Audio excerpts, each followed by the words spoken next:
Habang nakasakay sa eroplano, mahigpit kong hinahawakan ng tiket na parang ito na ang pinakaimportanting bagay sa mundo. Matagal ko nang pinangarap ang araw na ito, ang araw ng aking muling pagbalik sa bayan. Kasama ko si Marco, ang aking matalik na kaibigan. Pareho kaming OFW sa gitnang silangan, nagtatrabaho sa ilalim ng init ng araw at sa ilalim ng mahigpit na pamamalakad ng aming employer. Sa bawat oras ng aming pagod at pangungulila sa ibang bansa, ang tanging nagbibigay sa amin ng lakas ay ang aming mga pangarap. Napakahirap ng buhay sa ibang bayan, mahigpit ang mga batas, at ang tanging kaligayahan namin ay ang mga sandaling nakakapag-usap kami ni Marco tungkol sa aming mga plano sa hinaharap.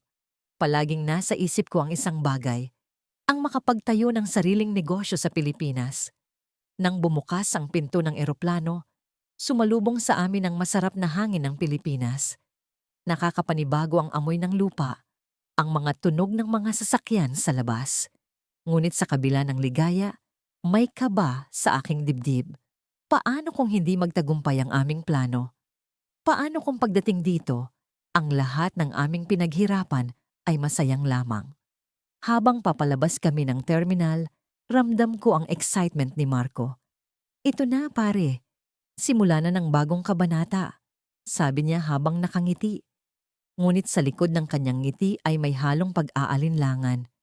Mabilis naming natawid ang daan patungo sa paradahan.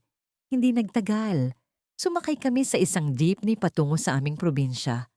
Habang umaandar ang sasakyan, hindi ko maiwasang magmuni-muni. Napakaraming alaala ang bumabalik sa akin. Dito ako lumaki. Dito ko unang natutunan ng magpursigi at mangarap. Pagdating namin sa aming bayan, agad kaming sinalubong ng aming mga pamilya. Isang mainit na yakap ang bumalot sa amin ng aming mga magulang. Ramdam ko ang pagod at hirap na kanilang pinagdaanan habang kami ay wala. Ngunit sa kabila ng lahat, masaya sila sa aming pag-uwi. "Anak, kumusta ang buhay sa ibang bansa?" tanong ng aking ina habang kami ay nagkakape sa aming bahay. "Mahirap, Nay, pero kinakaya. Ngayon, gusto namin ni Marco na dito na magpatuloy." Sagot ko. Pinag-usapan namin ni Marco ang plano namin. Gusto naming magtayo ng isang maliit na negosyo. Isang kainan na magtatampok ng mga paboritong putahe ng aming bayan. Naniniwala kami na sa pamamagitan nito, makakatulong kami sa aming komunidad. Ngunit bago pa man kami makapagsimula, dumating ang isang hindi inaasahang balita. May isang malaking kumpanya sa lugar na aming tinitirhan ang nagbabalak na magtayo ng isang mega mall. Ang lupang aming inaasam na pagtayuan ng aming negosyo ay parte ng kanilang plano. Nagulantang kami sa balitang ito. Paano na ang aming mga plano? Ang aming mga pangarap na matagal naming pinag-ipunan? Hindi kami makapaniwala na sa kabila ng lahat ng aming sakripisyo, heto't isang malaking balakid ang humarang sa amin. Habang iniisip ko ito, isang ideya ang pumasok sa aking isipan. Baka may paraan pa para maipagpatuloy namin ang aming negosyo. Ngunit kailangan naming magmadali bago pa maunahan ng ibang pagkakataon. Sa mga oras na yon, isang bagay lang ang malinaw. Hindi kami susuko. Hindi ngayon. Hindi kailanman. Pag-uwi namin ni Luis sa Pilipinas, damang-dama ko ang halo-halong emosyon. May kasiyahan, may takot, pero higit sa lahat, may pananabik. Sa wakas, hindi na kami mga dayuhan sa lupa. Narito kami sa sariling bayan, sa lugar kung saan kami lumaki, nag-aral, at nagpunta sa abroad upang hanapin ang mga pangarap. Ang tanong lang, kaya ba naming magtagumpay dito tulad ng ginawa namin sa ibang bansa? Ang unang linggo namin ay punong-puno ng pagbabalik-tanaw. Ang dating tahimik na baryo ay tila nagbago na. Ang mga bahay ay mas moderno, may mga coffee shop na sa kanto, at ang mga dating palayan, ngayon ay may malalaking resort. Pero kahit gaano kalaki ang pagbabago, naroon pa rin ang esensya ng pagiging tahanan. Ang mga kapitbahay na nakangiti, ang amoy ng sinangag tuwing umaga, at ang tunog ng tricycle na dumadaan sa kalsada, Lahat ng ito'y nagpapaalala sa amin kung bakit namin ginustong bumalik. Pare, kailangan natin simulan, sabi ni Luis isang gabi habang naghuhugas kami ng pinggan. Hindi tayo uuwi para lang magpahinga, di ba? Kailangang simulan natin yung negosyo. Tama siya. Ang dahilan ng pagbabalik namin ay hindi lang para makasama ang aming pamilya o makapag-relax. Gusto naming magtayo ng negosyong magdadala ng tagumpay sa baryo at magbibigay ng oportunidad sa mga kababayan namin. Habang nasa abroad kami, madalas naming pag-usapan kung paano ang buhay ng mga tao dito. Maraming walang trabaho, marami ang umaalis papunta sa ibang bansa, katulad ng ginawa namin dahil hindi nila makita ang kinabukasan sa sariling bayan. Simulan natin sa maliit. Wala pa tayong malaking kapital, pero may ideya tayo. Ang sabi ko, ano kaya kung magtayo tayo ng isang maliit na food processing business? Ang ideyang ito ay hindi lang basta-basta. Sa Middle East, natutunan namin ang teknik sa paggawa ng iba't ibang mga produkto mula sa prutas at gulay. Naalala ko ang mga hilaw na mangga dito sa Pilipinas. Napakaraming nasasayang tuwing anihan. Pwede itong gawing dried mangoes o mango jam na pwede naming ibenta sa merkado. Si Luis, na magaling sa marketing, ay sumang-ayon kaagad at doon nagsimula ang aming maliit na negosyo. Sa umpisa, hirap kami sa resources. Ang kapital namin ay galing sa naipon naming pera sa abroad, pero hindi ito ganoon kalaki. Naghanap kami ng mga supplier ng mangga, bumili ng second-hand na equipment at tumarkila ng maliit na bodega sa baryo. Ang unang batch ng produkto namin ay hindi perpekto. Hindi pantay ang hiwa ng dried mangoes, kulang sa tamis ang jam, pero hindi kami sumuko. Alam naming ang tagumpay ay hindi nakukuha sa isang iglap. Kailangan ng tiyaga, sipag at determinasyon. Unti-unti, natututunan namin ang tamang proseso. Sa tulong ng ilang kaibigan at kamag-anak, nakapag-imprenta kami ng mga simpleng label para sa produkto. Pinangalanan namin ang negosyo bilang Bayan Harvest, isang pangalan na sumasalamin sa aming layunin. Ang iangat ang ani ng ating bayan. Ang unang mga buwan ay mahirap, hindi palaging may benta. Minsan, lugi pa nga kami dahil sa sirang produkto o hindi maayos na packaging. Pero sa bawat pagkatalo, natututo kami. Si Luis ang madalas magpapaalala sa akin, pare, tandaan mo, ganito rin tayo nung nasa abroad. Walang madali. Pero tingnan mo kung nasaan na tayo ngayon, magiging okay din ang lahat. At tama siya. Unti-unti, dumami ang mga customer. Nagsimula kaming magbenta sa mga local markets, sa mga kapitbahay, at sa social media. May mga pagkakataon na ang produkto namin ay nauubos sa loob lamang ng isang araw. Naging masaya kami tuwing may pumupuri sa aming dried mangoes o mango jam. Para bang bawat salita ng papuri ay isang patunay na tama ang desisyon naming bumalik sa Pilipinas. Ngunit hindi lahat ng araw ay masaya. Isang araw, may dumating na balita na gumulo sa aming plano. Dumaan si Mang Jose, ang aming supplier ng mangga, sa bodega namin. May dala siyang masamang balita. Luis, Danilo, mukhang magkakaproblema tayo, sabi ni Mang Jose habang inaayos ang kanyang sombrero. Walang masyadong ani ngayong taon. Paano na ang negosyo ninyo? Nanlumo kami. Paano kami magpapatuloy kung wala kaming pangunahing sangkap? Wala kaming ibang supplier at ang presyo ng mangga sa ibang lugar ay sobra-sobrang mahal. Tila lahat ng aming pinaghirapan ay mauuwi na lang sa wala. Napatingin ako kay Luis at nakita ko ang pag-aalala sa kanyang mukha. Pero tulad ng dati, may kislap sa kanyang mata na nagsasabing hindi siya susuko. Danilo, hindi pwedeng dito na lang tayo titigil, sabi niya. May paraan to. Hahanapin natin. Napatango ako, pero sa loob-loob ko, hindi ko alam ang gagawin. Paano kung hindi namin mahanap ang solusyon? Paano kung tuluyan ng bumagsak ang Bayan Harvest? Sa gabing yon, habang nakatingin ako sa mga kahon ng produkto namin, naramdaman ko ang bigat ng responsibilidad. Hindi na ito para lang sa amin ni Luis. Ang negosyo namin ay para sa mga taong umaasa sa amin, ang mga trabahador namin, ang mga supplier, ang mga customer. Hindi kami pwedeng sumuko. At sa gitna ng pag-iisip, may tumunog na notification sa aking cellphone. Isang email. Binuksan ko ito at halos hindi ako makapaniwala sa nabasa ko. Luis, tawag ko sa kanya, may email na dumating. At baka ito ang sagot sa problema natin. Napatingin siya sa akin, puno ng pag-asa. Ngunit habang binabasa ko ang email, bigla akong natigilan. Hindi ko alam kung ito nga ba ang sagot o simula ng mas malaking hamon. Pare, sabi ko, hawak ang cellphone. May isang malaking kumpanya na gustong makipag-partner sa atin, pero gusto nilang bilhin ang Bayan Harvest. Tumahimik si Luis. Ang mga mata niya, na dating puno ng determinasyon, ngayon ay nagtataka. Ang tanong, susugal ba kami sa alok na ito? O ipagpapatuloy namin ang laban ng mag-isa? Sa puntong ito, hindi namin alam kung ano ang tamang desisyon, ngunit isang bagay ang sigurado. Ang kwento namin ay malayo pa sa katapusan.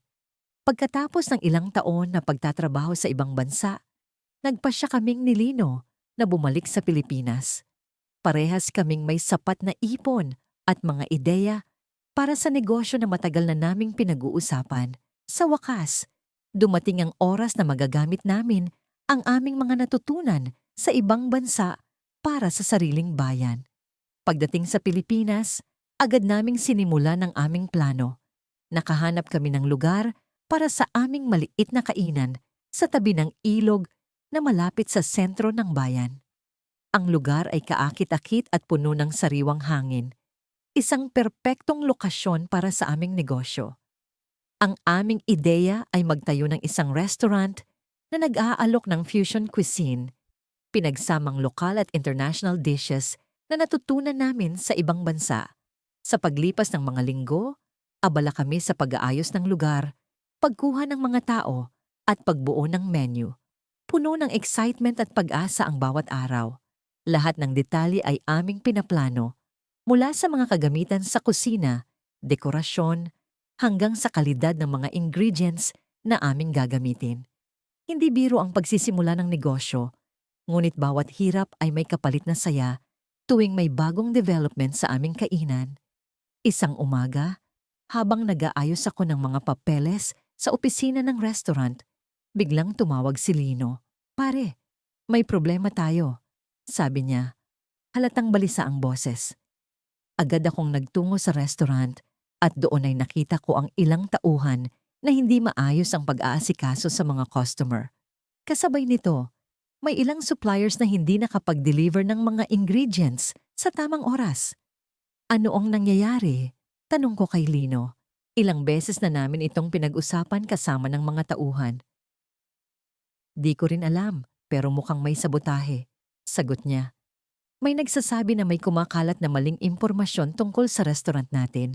Nakaramdam ako ng kaba. Sino ang may motibo na sirain ang aming negosyong nagsisimula pa lang? Hindi kami makapaniwala na sa unang buwan pa lang ay may ganitong pagsubok na kaming hinaharap. Habang iniimbestigahan namin ang sitwasyon, natuklasan namin na may ilang kilalang negosyante sa bayan na hindi natutuwa sa aming pagbalik. Ang isa sa kanila ay si Mang Ernesto, na may matagal ng kainan sa bayan. Kilala siya sa kanyang impluwensya at hindi maganda ang reputasyon pagdating sa kompetisyon. Nagpasya kaming harapin si Mang Ernesto. Sa aming pag-uusap, mariin niyang itinanggi ang anumang koneksyon sa nangyayari sa aming negosyo. Ngunit sa kabila nito, hindi kami kampante. Alam namin na kailangan naming magdoble kayod para mapanatili ang tiwala ng aming mga customer. Mula noon, mas naging hands-on kami sa pamamahala ng restaurant. Nagpatupad kami ng mas mahigpit na sistema sa pagkuha ng supplies at mas pinaigting ang training ng aming mga tauhan. Palaging may nakaantabay na backup plan para sa anumang aberya. Sa loob ng ilang buwan, unti-unting bumalik ang sigla ng aming negosyo. Dagdag pa rito, nagsimula rin kaming makilala sa komunidad dahil sa aming malasakit sa mga lokal na magsasaka.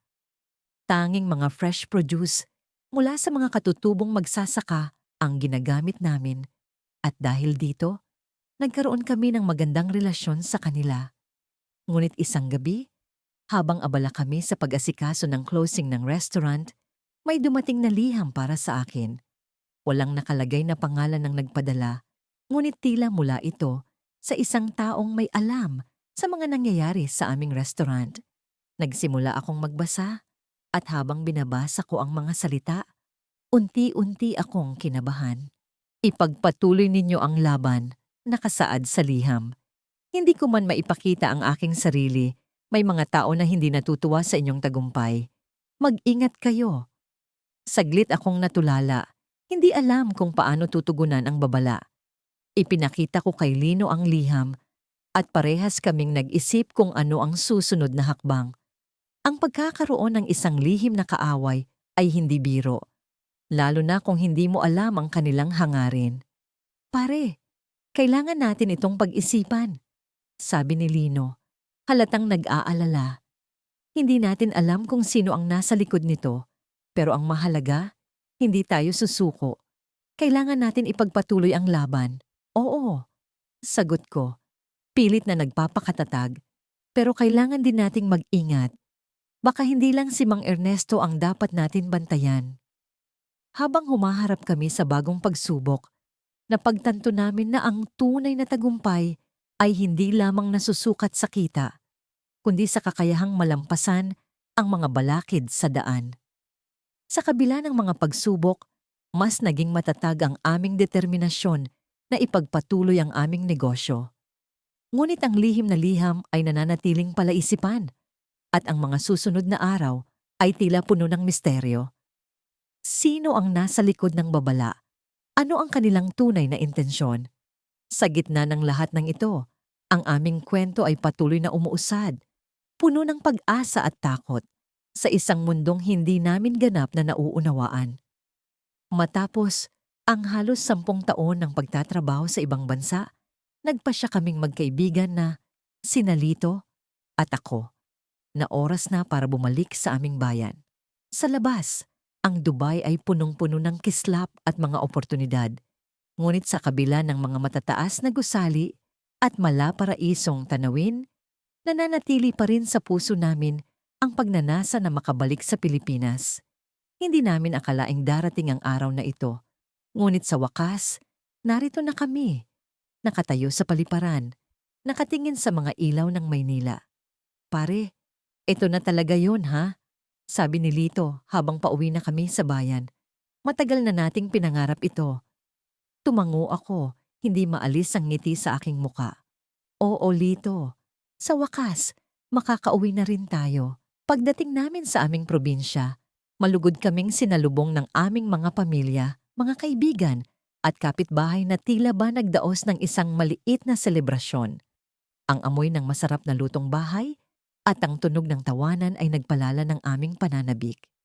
Ang bawat yakap at kamustahan ay tila ba naglalagay ng bombs sa aming pagod na mga kaluluwa. Sa unang mga linggo, nagpakasasa kami sa simpleng mga bagay na matagal na naming hindi nararanasan. Ang paglangoy sa ilog, ang pagkain ng sariwang prutas na direktang hinango mula sa puno, at ang paglalakad sa mga palayan habang tanaw ang paglubog ng araw. Gayunpaman, sa likod ng mga ngiti, alam naming hindi pwedeng maging ganito lang ang buhay namin. Kami ay nagbalik upang magtayo ng isang bagay na mas makabuluhan. Sa Dubai, naging bihasa kami sa mga iba't ibang aspeto ng negosyo at pamumuhunan.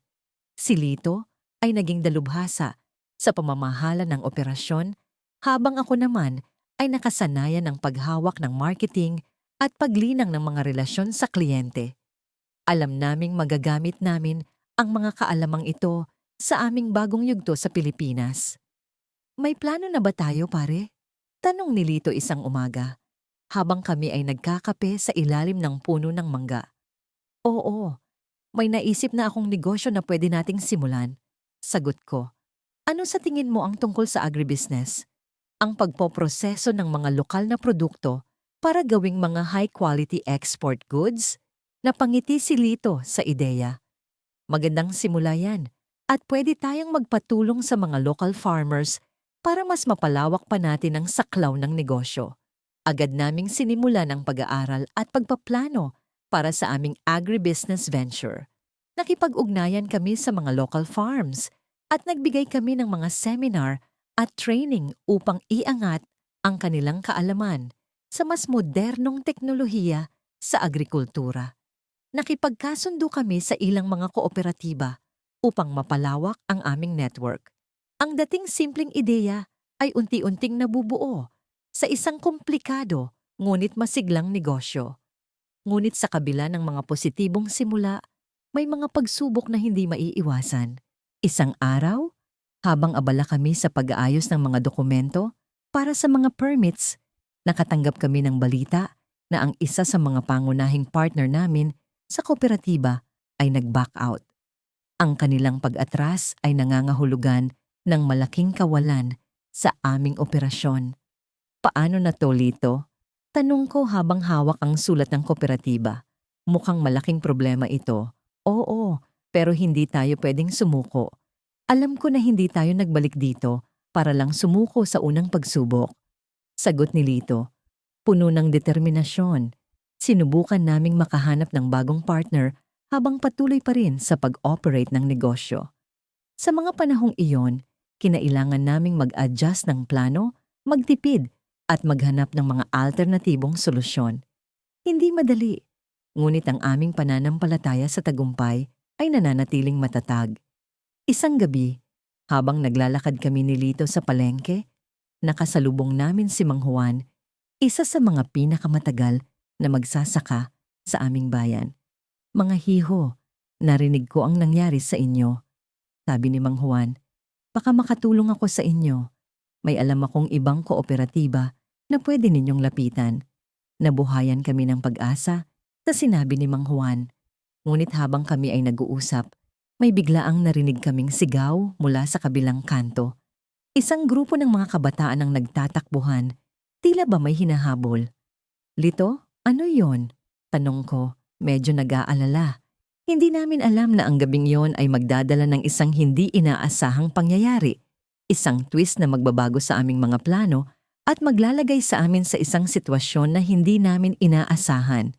Sa gitna ng kaguluhan, may isang piraso ng balita na makakapagpabago sa takbo ng aming negosyo at buhay. Sa oras na yon, hindi namin alam kung ito ay magiging simula ng tagumpay o isang bagong pagsubok na kailangang harapin. Ngunit isa lang ang tiyak, hindi kami susuko. Nang lumapag na ang eroplano sa paliparan ng Maynila, agad kong naramdaman ang init ng hangin na humaplos sa aking mukha. Iba ang pakiramdam ng makabalik sa sariling bayan matapos ang ilang taong pagtatrabaho sa ibang bansa. Kasama ko si Marco, ang aking matalik na kaibigan na kapwa ko OFW. Pareho kaming sabik na tuparin ang mga pangarap na binuo namin sa mga gabing pinupunit ng lungkot at pangungulila sa ibang bayan. Sinalubong kami ng aming mga pamilya na may dalang mga bulaklak at ngiting walang katumbas. Naramdaman ko ang init ng yakap ng aking ina na tila ba hindi na ako muling aalis. Sa mga sandaling iyon, ramdam ko ang isang kakaibang kasiyahan sa puso ko. Si Marco naman ay agad na niyakap ang kanyang asawa at dalawang anak na hindi na rin maikubli ang tuwa sa muling pagkikita. Habang papunta kami sa bahay, hindi ko maiwasang isipin ang mga balak naming negosyo ni Marco. Matagal na naming napag-usapan na gusto naming magtayo ng isang coffee shop na magtatampok ng mga lokal na kape mula sa iba't ibang rehiyon ng Pilipinas. Sa mga tao naming pagtatrabaho sa ibang bansa, naipon namin ang sapat na puhunan upang simulan ang aming pangarap. Sa unang linggo namin sa Pilipinas, abala kami sa paghahanap ng tamang lokasyon para sa aming coffee shop. Sa wakas, nakahanap kami ng isang magandang pwesto sa isang mataong kalye sa Quezon City. Agad naming sinimulan ang pag-aayos ng lugar at pagdidisenyo ng aming tindahan na pinangalanan naming Kapeng Bayan. Bawat araw ay puno ng kasabikan at pagod, ngunit hindi namin yon alintana. Ang bawat patak ng pawis ay tila patak ng ulan na nagbibigay buhay sa aming mga pangarap. Ang aming mga pamilya ay nandyan din upang sumuporta at ang kanilang saya ay nagbigay sa amin ng dagdag na inspirasyon upang magpatuloy. Isang umaga, habang abala kami ni Marco sa pag-aasikaso ng mga huling detalye para sa soft opening ng Kapeng Bayan, tumanggap kami ng isang tawag mula sa aming supplier ng kape. Nagkaroon ng problema sa shipment ng aming mga beans mula Benguet. Nagpanik ako. Iniisip kung paano na ang pagbubukas namin sa susunod na araw. Relax, kaya natin to, sabi ni Marco habang kinakalma ako. Agad naming inisip ang mga alternatibong paraan para makahanap ng kapalit na beans. Nagkaroon kami ng ideya na lumapit sa ilang lokal na magsasaka sa paligid ng Maynila upang maghanap ng pansamantalang solusyon. Sa kabutihang palad, may ilan sa kanila na maaring mag-supply ng kape, bagamat hindi ito ang parehong kalidad na inaasahan namin. Sa araw ng pagbubukas, puno ng kaba ang aking dibdib. Ngunit nang buksan na namin ang mga pinto ng Kapeng Bayan, agad na napawi ang lahat ng aking pangamba. Dumagsa ang mga kaibigan, pamilya, at kahit mga estranghero upang suportahan ang aming bagong negosyo. Nakakatuwa ang mga ngiti at pasasalamat ng mga tao sa bawat tasa ng kape na aming naihahain. Ngunit sa kabila ng lahat, may isang bagay na nagbigay sa akin ng kaba. Sa gitna ng kasiyahan, napansin ko ang isang pamilyar na mukha sa sulok ng aming shop. Isang matandang lalaking may suot na sombrero at may hawak na baston. Hindi ko maipaliwanag kung bakit, ngunit may kung anong bumabagabag sa akin sa kanyang presensya. Lumapit siya sa akin at ngumiti. Napakasarap ng kape ninyo, aniya. Pero may isang bagay akong nais ibahagi. Iniabot niya sa akin ang isang lumang larawan. Nang tingnan ko ito, nanlaki ang aking mga mata. Larawan ito ng aking ama, kasama ang matandang lalaki na hindi ko kilala sa isang taniman ng kape. Ang iyong ama at ako ay matagal nang magkaibigan, sabi ng matanda. May isang lihim na nais niyang iparating sa iyo. Nabigla ako sa kanyang sinabi. Ano ang lihim na ito? At paano ito makakaapekto sa aming bagong simula ni Marco? Sa kabila ng tagumpay ng unang araw ng aming negosyo, isang misteryo ang bumabalot sa akin. Isang misteryong tila nag-ugat mula sa nakaraan at ngayoy humahabol sa akin sa kasalukuyan. Pagkatapos ng ilang taon ng pagtatrabaho sa ibang bansa, kami ni Lara ay nagtagumpay sa aming mga plano na bumalik sa Pilipinas. Hindi naging madali ang buhay OFW, pero sa kabila ng pagod at pangungulila sa pamilya, ang pangarap na makapagpatayo ng sariling negosyo sa sariling bayan ang naging inspirasyon namin sa bawat hakbang. Sa unang linggo ng aming pagbabalik, agad naming sinimulan ang mga plano para sa aming negosyo. Isang kainan na may temang nagtatampok ng mga pagkaing natututunan namin sa aming mga bansang pinanggalingan. Ako mula sa Middle East at si Lara mula sa Europa. Pinangalanan namin itong Lutong Mundo. Sa bawat sulok ng aming maliit na restaurant, makikita ang piraso ng kultura ng mga lugar na aming tinirhan. Ang mga menu ay punong-puno ng iba't ibang putahe na may kakaibang timpla, pinagsama-sama upang magbigay ng bagong karanasan sa aming mga kababayan. Ngunit hindi naging madali ang lahat. Kahit pa may sapat kami na ipon at plano, marami pa rin kaming kinaharap na pagsubok. Ang pagkuha ng mga permit, ang pag-aayos ng pwesto, at ang pagkuha ng tamang tao para sa aming negosyo ay nagsilbing hamon. May mga araw na kami ni Lara ay nagkakasagutan dahil sa pagod at tensyon.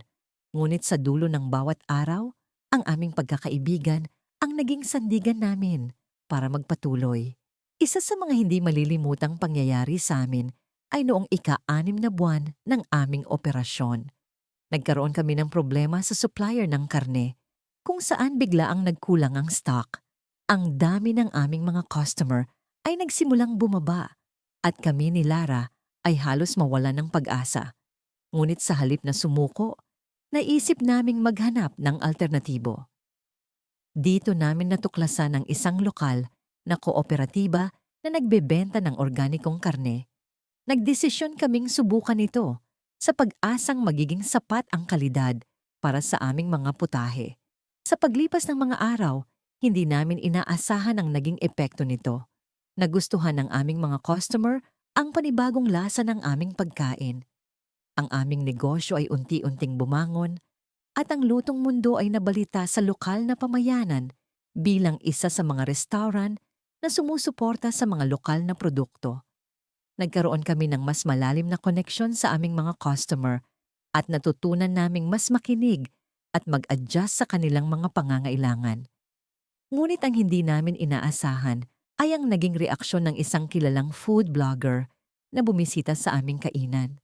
Sa kanyang pagsusuri, pinuri niya ang kakaibang timpla ng aming pagkain at ang aming inisyatibo na suportahan ang lokal na kooperatiba.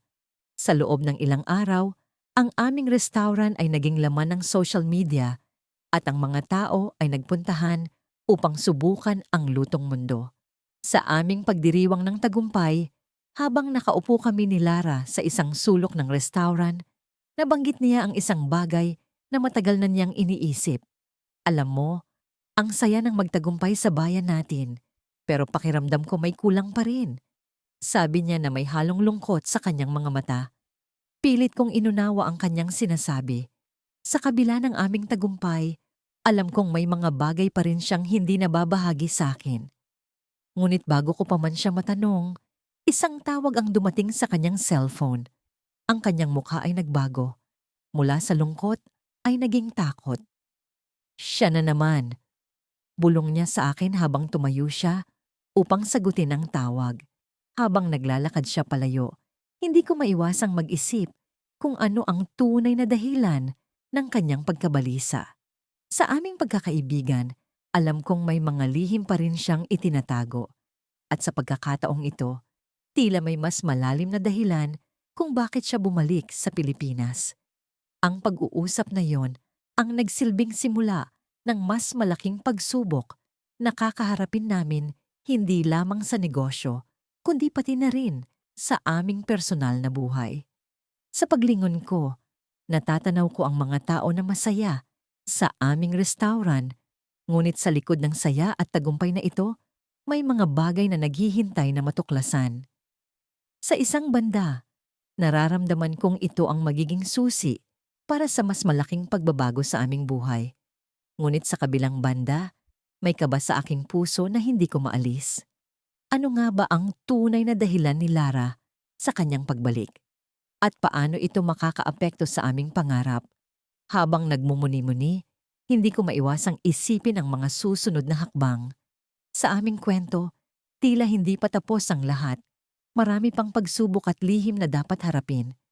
Ngunit sa dulo ng bawat araw, ang aming pagkakaibigan ang magsisilbing ilaw sa madilim na bahagi ng aming paglalakbay. Pagkatapos ng ilang buwan ng pag-aayos ng aming mga plano, sa wakas ay nakauwi na kami ni Rina sa Pilipinas. Pareho kaming puno ng pananabik at pag-asa sa bagong simula na aming tatahakin. Ang aming mga naipon mula sa pagtatrabaho sa ibang bansa ay nagsilbing puhunan sa aming pinapangarap na negosyo.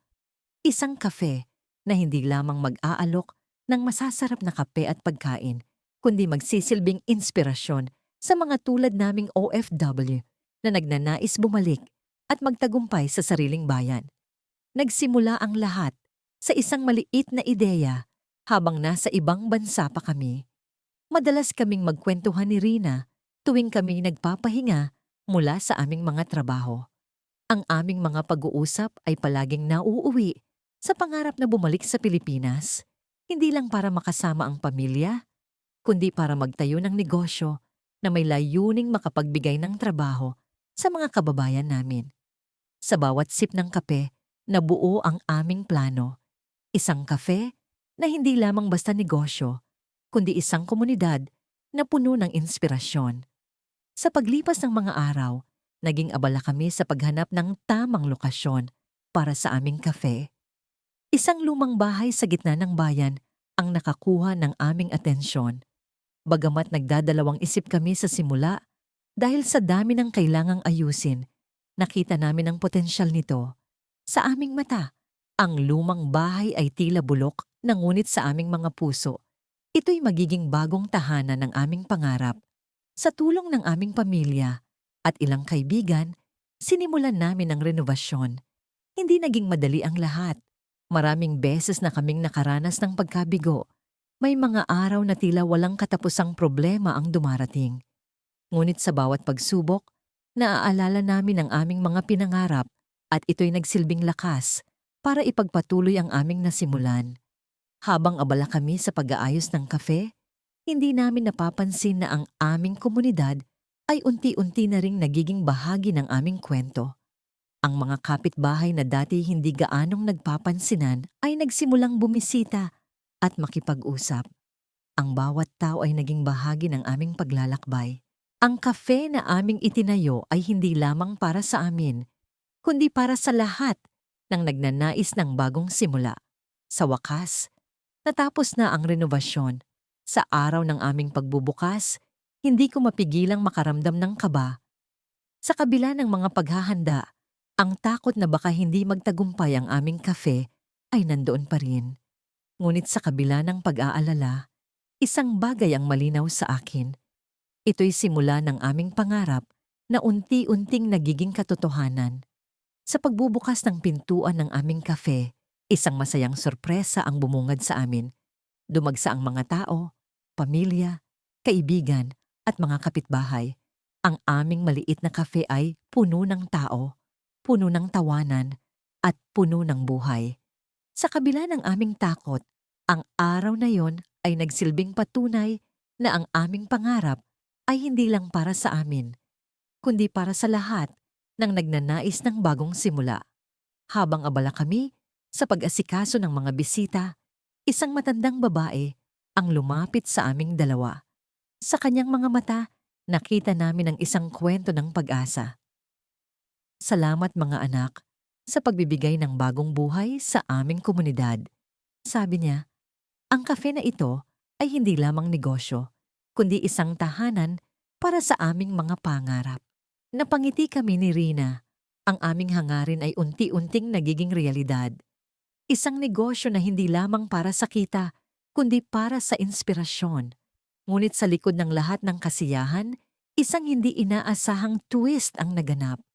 Habang kami nagliligpit na ng aming mga gamit, pagkatapos ng isang matagumpay na araw, isang tawag mula sa isang hindi kilalang numero ang aming natanggap. Magandang gabi, ma'am. Sabi ng boses sa kabilang linya. May nais po kaming ipaalam tungkol sa inyong kafe. Nagkatinginan kami ni Rina, parehong nagtataka sa tawag na yon. Ano kaya ang ibig sabihin ng taong nasa linya? Sa kabila ng tagumpay ng aming pagbubukas, ang tawag na yon ay nag-iwan ng tanong sa aming mga isipan. Isang misteryo na maaaring magdala ng bagong pagsubok sa amin. Sa gitna ng aming tagumpay, isang bagong yugto ang bubukas. Puno ng katanungan at hindi inaasahang hamon. Ang tawag na yon ay simula ng isang kwento na hindi namin inaasahan. Sa kabila ng aming kasiyahan, isang bagay ang malinaw. Ang aming paglalakbay ay hindi pa nagtatapos, kundi nagsisimula pa lamang. Pagdating namin sa bayan, hindi ko maiwasang makaramdam ng halo-halong emosyon. Nandito na kami, sa wakas, sa lugar kung saan nagsimula ang lahat. Kasama ko si Ariel, ang matalik kong kaibigan at kapwa OFW, na naging katuwang ko sa loob ng maraming taon. Hindi naging madali ang aming mga pinagdaanan sa ibang bansa. Ngunit sa kabila ng lahat ng iyon, heto kami't may daladalang bagong pag-asa. Habang binabagtas namin ang makipot na daan patungo sa aming baryo, hindi nawala sa isip ko ang mga plano naming dalawa. Simula pa lamang ng aming mga kontrata sa ibang bansa, palagi na naming pinapangarap na makapagpatayo ng sariling negosyo. At ngayon, dala ang kaunting ipon at sapat na karanasan, oras na para tuparin iyon. Pagdating sa baryo, sinalubong kami ng mga ngiti at yakap ng mga pamilya at kaibigan. Nakakaaliw isipin na sa kabila ng mahabang panahon ng aming pagkawala, Hindi pa rin nagbabago ang kanilang mainit na pagtanggap. Isinasalaysay ko kay Ariel ang mga plano namin habang dumadaan ang mga araw. Gusto naming itayo ang isang farm-to-table restaurant na magtatampok ng mga lokal na produkto at tradisyonal na lutuin. Naniniwala kaming ito ang magsisilbing tulay sa pag-unlad ng aming baryo. Sa mga sumunod na buwan, abala kami sa pag-aayos ng lupa at pagkuha ng mga kinakailangang permits. Hindi biro ang lahat ng ito, ngunit sa tulong ng aming pamilya at kaibigan, unti-unti naming naisa sa katuparan ng aming pangarap. Nakakatuwa ring makitang nagsisimula nang magbunga ang aming mga tanim na gulay at prutas na siyang magiging pangunahing sangkap ng aming mga putahe. Isang araw, sa gitna ng aming abala, isang hindi inaasahang bisita ang dumating. Si Mang Lito, isang matanda na minsan nang naging kaagapay ng aking ama sa bukid. May dala siyang isang maliit na kahon na tila ba may dalang misteryo. Nene, ani Mang Lito, may ipapakita ako sa iyo na iniwan ng iyong ama bago siya pumanaw. Nang buksan ko ang kahon, nakita ko ang mga lumang dokumento at isang maliit na notebook. Ang notebook ay puno ng mga tala at plano ng aking ama tungkol sa isang negosyo na hindi niya naitaguyod. Habang binabasa ko iyon, tila ba muling nagising ang mga alaala ng kabataan ko. Ang mga gabing nagkukuwento siya tungkol sa kanyang mga pangarap para sa aming pamilya. Ngunit ang mas ikinagulat ko ay ang huling pahina ng notebook na may nakasulat na liham para sa akin. Anak, nakasaad doon.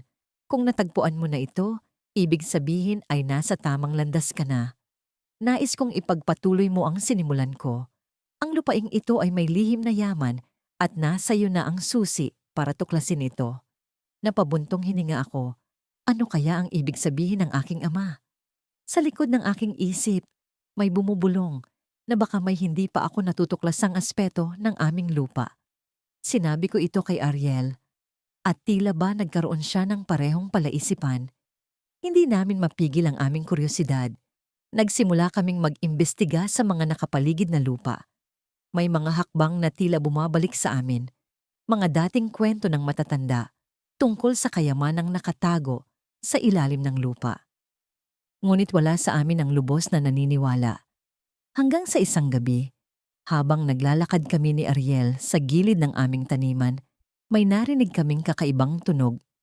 Narinig mo ba iyon? Tanong ko kay Ariel habang tinitigan ang madilim na bahagi ng bukirin. Tumango siya. Parang may nag-uutos sa atin na maghukay. Sa pagdakay nagdesisyon kaming alamin kung ano ang nasa ilalim ng lupa. Kumuha kami ng mga gamit at nagsimulang maghukay sa lugar kung saan namin narinig ang tunog. Sa bawat piraso ng lupa na aming inaalis, tila ba may bumabalot na kaba at pananabik sa amin. Hanggang sa bumangga ang pala sa isang bagay na tila ba kahoy.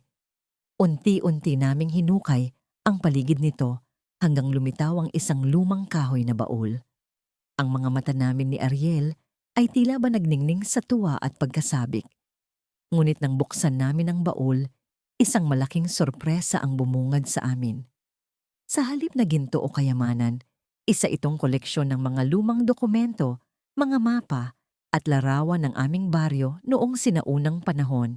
Ngunit sa gitna nito, isang dokumento ang nakaagaw ng aming pansin. Isang kasunduan na tila ba may kinalaman sa aming pamilya at isang malaking kumpanya na matagal nang nawawala. Hindi namin lubos maunawaan ang lahat ng ito. Ngunit isang bagay ang sigurado. Ito ay maaaring maging susi sa mas malaking bagay na hindi lang magpapatuloy ng mga pangarap ng aming mga magulang, kundi magiging tulay din sa pag-unlad ng aming buong komunidad. Sa paglipas ng oras, napuno ng mga tanong ang aming isipan. Ano pa kaya ang hindi namin nalalaman tungkol sa aming lupa? At paano ito makakaapekto sa aming mga plano? Sa kabila ng lahat ng ito, isang bagay ang malinaw, hindi pa tapos ang aming kwento. Ang tunay na paglalakbay ay nagsisimula pa lamang. Pagkatapos ng maraming taon sa ibang bayan, hindi ko akalain na ang pagbabalik sa Pilipinas ang magiging pinakamalaking hamon sa aming buhay. Ako si Liza, At ang aking matalik na kaibigan na si Marco ay kapwa OFW na nagdesisyong umuwi at magsimula ng negosyo sa sariling bayan.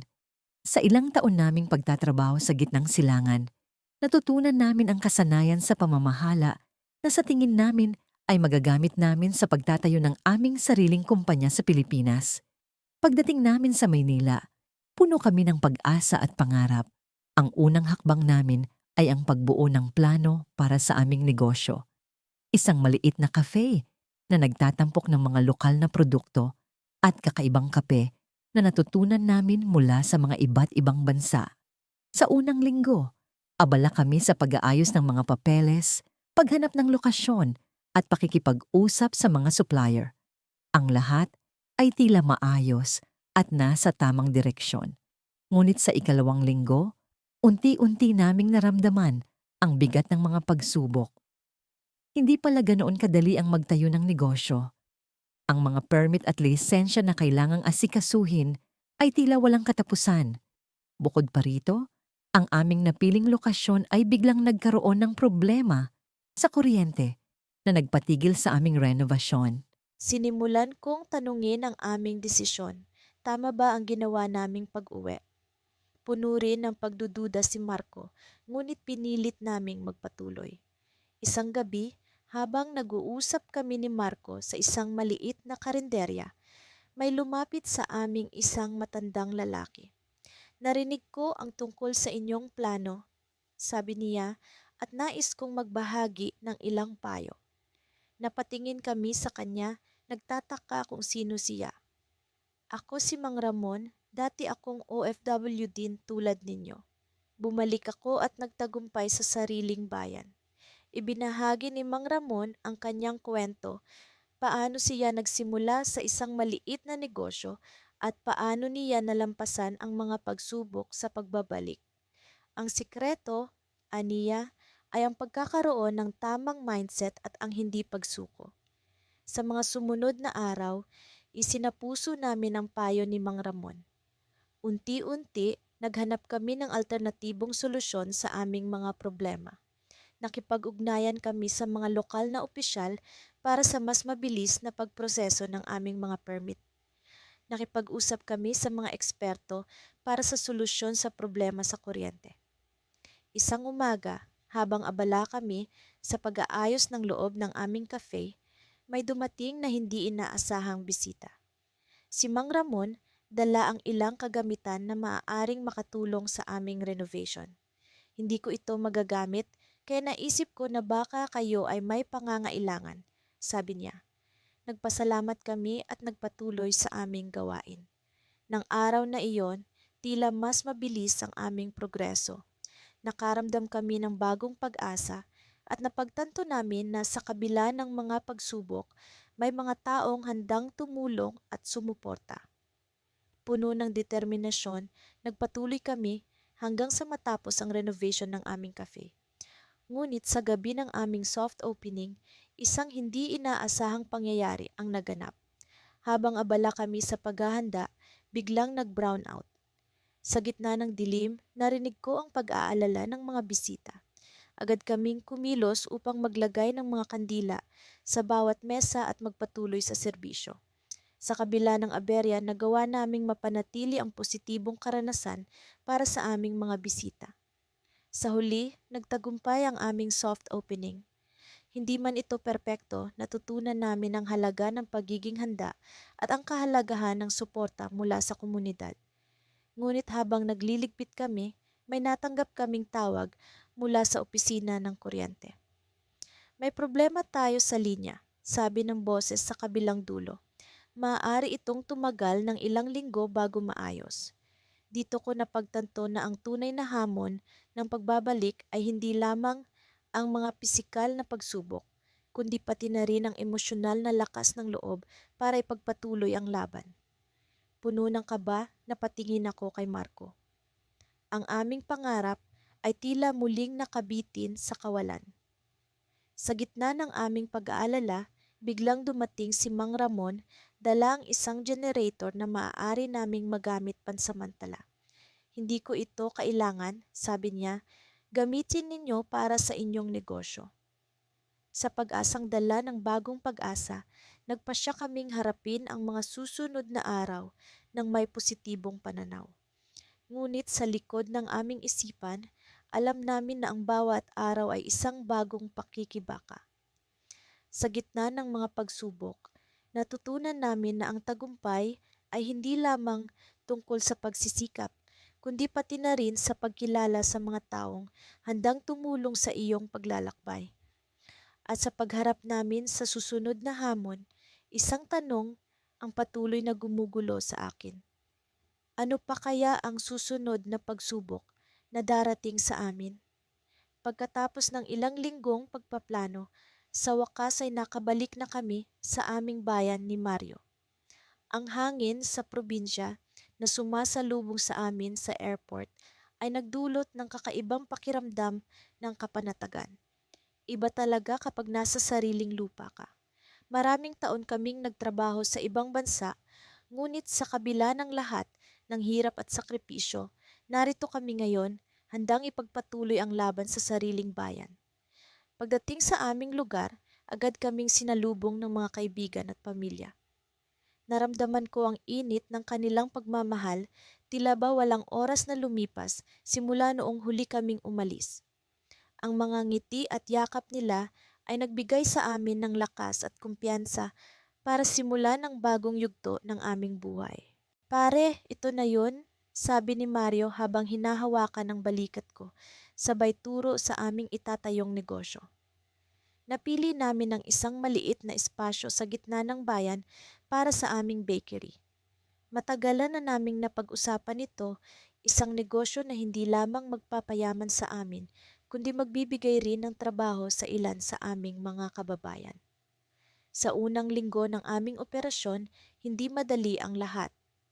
May mga araw na kakaunti lang ang bumibili sa amin at may mga pagkakataon na nag-aalala kami kung magiging matagumpay ba ang aming sinimulan. Pero hindi kami nawalan ng pag-asa. Alam naming ang bawat pagsubok ay bahagi ng proseso.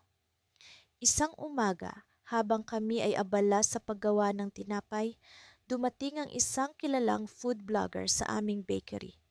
Hindi namin inaasahan ang kanyang pagbisita, ngunit tuwang-tuwa kami na nagkaroon siya ng interes sa aming produkto. Napakasarap ng tinapay ninyo. Sigurado akong magugustuhan ito ng marami, sabi niya habang kumukuha ng mga larawan. Ang kanyang mga salita ay nagbigay sa amin ng inspirasyon na ipagpatuloy pa ang aming nasimulan. Sa loob ng ilang araw, ang aming bakery ay unti-unting nakilala sa bayan. Dumami ang mga customer at nagkaroon kami ng pagkakataon na magdagdag ng mga empleyado. Ang dating tahimik na espasyo ay naging abala at puno ng buhay. Tila ba ang aming pangarap ay nagkakaroon na ng katuparan.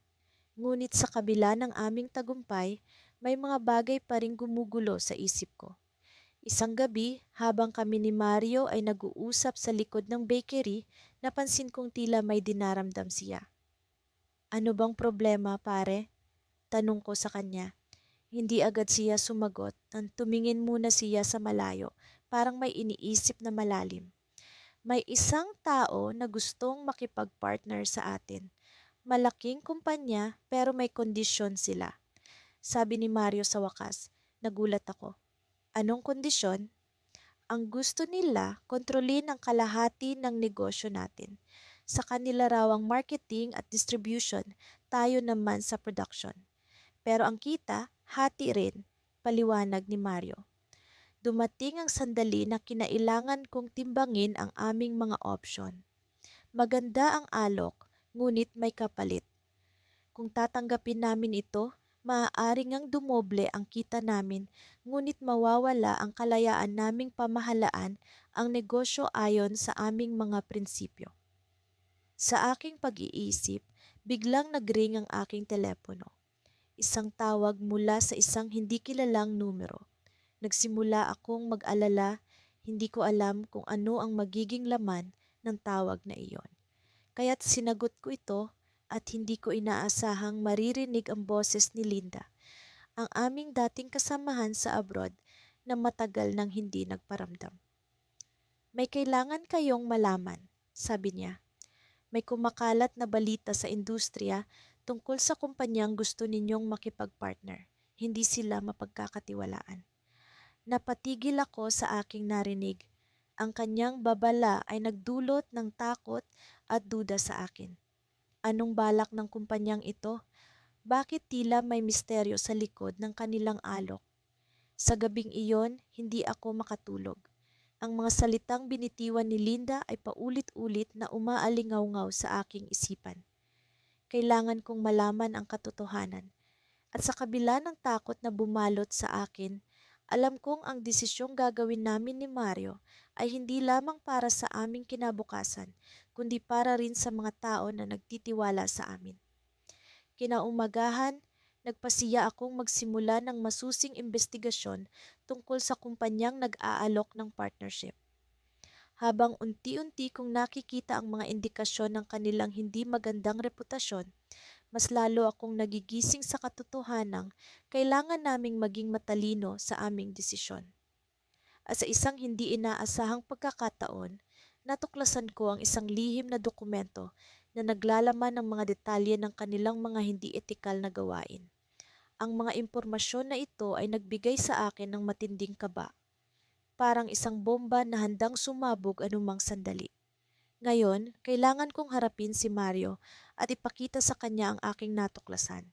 Ngunit sa likod ng aking pag-aalala, may isang tanong na bumabalot sa aking isipan. Ano ang magiging kahihinatnan ng aming negosyo kung hindi namin tanggapin ang alok? At ano ang mangyayari kung ibunyag namin sa publiko ang kanilang lihim?